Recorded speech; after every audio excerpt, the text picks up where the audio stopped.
7h46.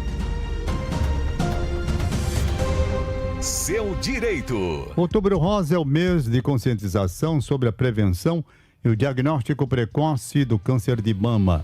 Além da relevância médica e social, o tema também traz um viés diferente, jurídico, importante, um viés jurídico. A legislação trabalhista assegura uma série de direitos às mulheres que enfrentam a doença, tanto no âmbito da CLT quanto no sistema previdenciário. Sobre esse assunto, a gente conversa agora com o advogado especialista em direito do trabalho, Dr. Franco Almada. Bom dia, doutor Franco, seja bem-vindo. Que alegria recebê-lo aqui no programa para falar de um tema tão importante, não é? Muito bom dia, Tom. A alegria estar aqui e quero dizer inicialmente aqui que sou seu fã, viu? Então, muito alegria obrigado. Redobrada. Muito obrigado pelo carinho, né? Muito obrigado pela atenção, pelo carinho. Eu digo sempre brincando com a tua, rapaz, quando eu encontro um fã, é garantido meu emprego, ó. Ô, doutor Franco Almada, é o seguinte, quais são os principais direitos trabalhistas das mulheres diagnosticadas com câncer de mama? Geralmente, quando a pessoa recebe uma notícia que está com câncer, a doença não apenas de mama, mas o câncer de uma forma geral, vem um impacto muito grande, não é? É muito natural que isso aconteça. Depois, hoje em dia, inclusive, com os tratamentos que aí tem, a sobrevida que vem, as pessoas estão ficando mais tranquilas, entendendo que vão para a batalha, que vão à luta e conseguem muitas vencer, inclusive, ficando totalmente curadas. Então, a gente traz o senhor aqui, que é especialista nesta parte, para falar sobre os direitos dessas mulheres, certo? Como é que elas podem reivindicar esses direitos? Quais são os principais direitos que elas têm na área trabalhista? Bom, é um assunto realmente delicado no primeiro momento, mas cada vez, então, a gente está percebendo a evolução das pessoas acreditarem e terem uma tecnologia, né, para sair dessa condição.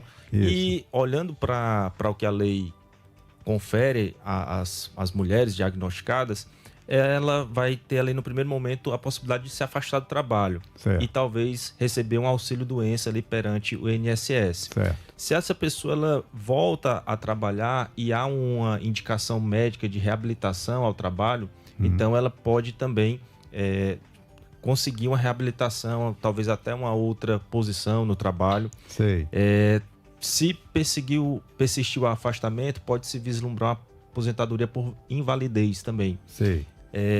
Ainda na área trabalhista, a gente consegue visualizar o saque de FGTS em alguns casos e o saque de PIS/PASEP também em alguns casos. Então, há todo um cercamento, digamos assim, então, para que essa pessoa, ela primeiro visualize a manutenção no trabalho, a possibilidade de voltar ao trabalho e a facilidade para voltar a esse trabalho. Preservar, portanto, o posto de trabalho, né? Preservar. Agora, doutor, muitas vezes acontece de a empresa demitir a pessoa. Quem está, por exemplo, numa situação assim, que medida deve tomar? Primeiro, a empresa não deve demitir e quase nunca pode demitir. Certo. Então, a gente tem que visualizar que se a demissão ocorrer enquanto a funcionária está em tratamento, a justiça costuma entender que é uma dispensa discriminatória. Então, a empresa ela pode ser condenada a indenizar essa trabalhadora. Em certos casos, a depender até do tipo de câncer, pode-se visualizar uma estabilidade também provisória no trabalho. Certo. É necessário esclarecer que essa estabilidade, então, ela não é automática, tá? Eu estou falando aqui, fazendo um corte específico para algumas modalidades do câncer que possam ter a ver, por exemplo, com o próprio exercício do trabalho. Certo. Então, para isso, a gente vê uma estabilidade provisória. E se a dispensa for discriminatória, a trabalhadora vai ter ali duas opções para pedir perante a justiça. Ou a reintegração ao trabalho ou a indenização por essa dispensa. Com relação à parte do INSS, aliás, eu me lembrei de uma frase que a turma diz, eu estou encostado do INSS, né? Geralmente se dizia assim, era a linguagem bem popular.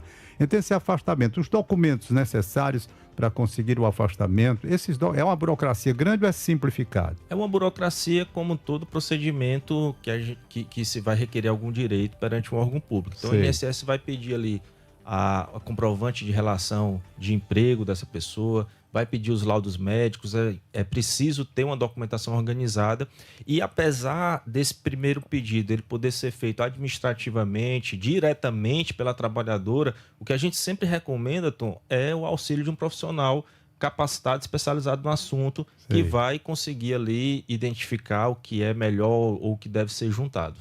Sei.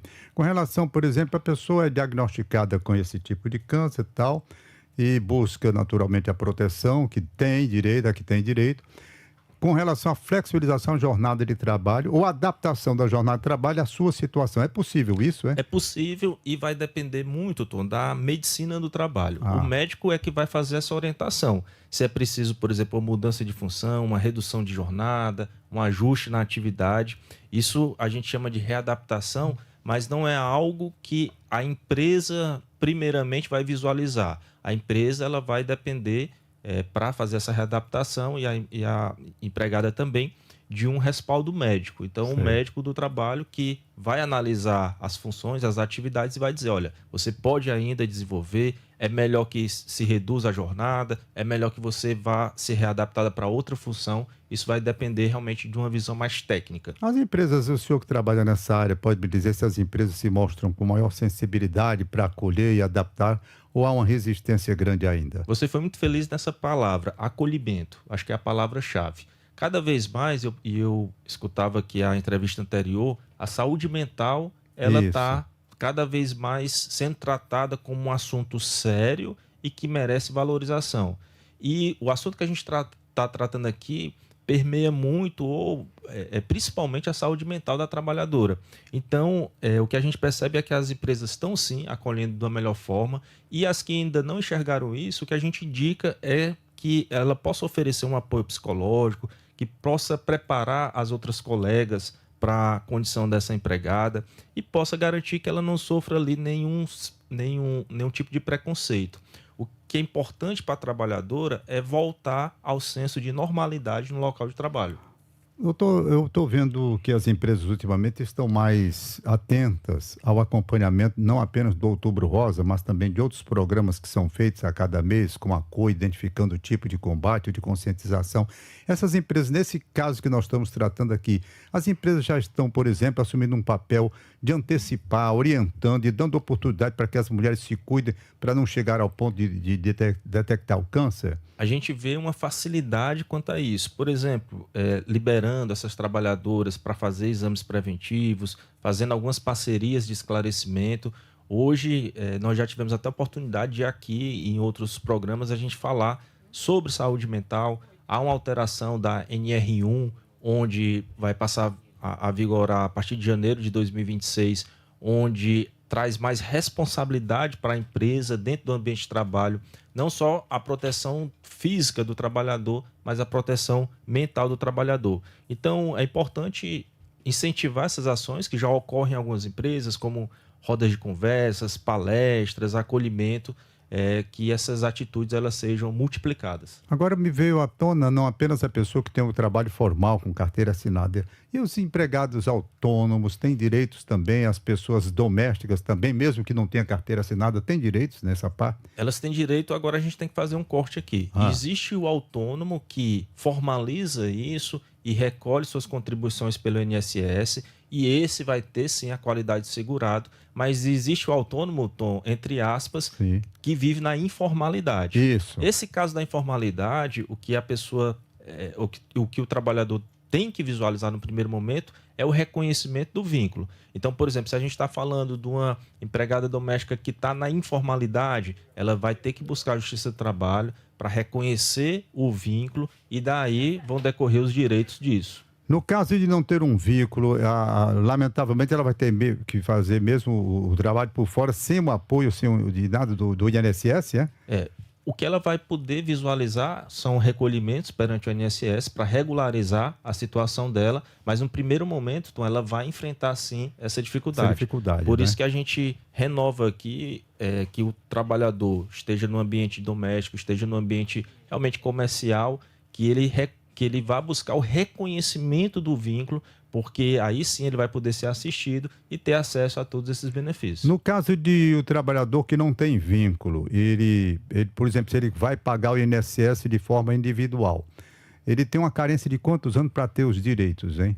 ele vai ter uma carência ali de 12 meses, 12 meses. Regra geral. Ah. Agora vão ter as exceções, né? Vão Sim. ter algumas exceções, mas a regra geral vai ser essa. 12 meses. Aí regularizou, ele tem um amparo, naturalmente. Com 12 meses ele tem um amparo e o reconhecimento e faz o... A regra geral é isso. Em alguns casos vai ter um tempo de carência maior, né? Então por isso que eu sempre disse, sempre digo, é bom você pegar o seu caso específico, Isso. procurar um profissional especializado para fazer todo esse levantamento. Mas a regra geral é essa, Tom. A regra geral é essa aí. Acredito que nós abordamos, pelo menos de uma forma geral, os principais direitos das trabalhadoras nesse caso. Ou então, se eu nos fiz alguma pergunta, tem alguma coisa mais a esclarecer? Eu acho que o principal é essa consciência, essa conscientização de que esse assunto ele tem que ser tratado como um assunto normal e que a empresa tem que dar todo o suporte e, mais do que isso, a empregada exigir realmente o tratamento compatível ao restabelecimento no trabalho. O ponto principal aqui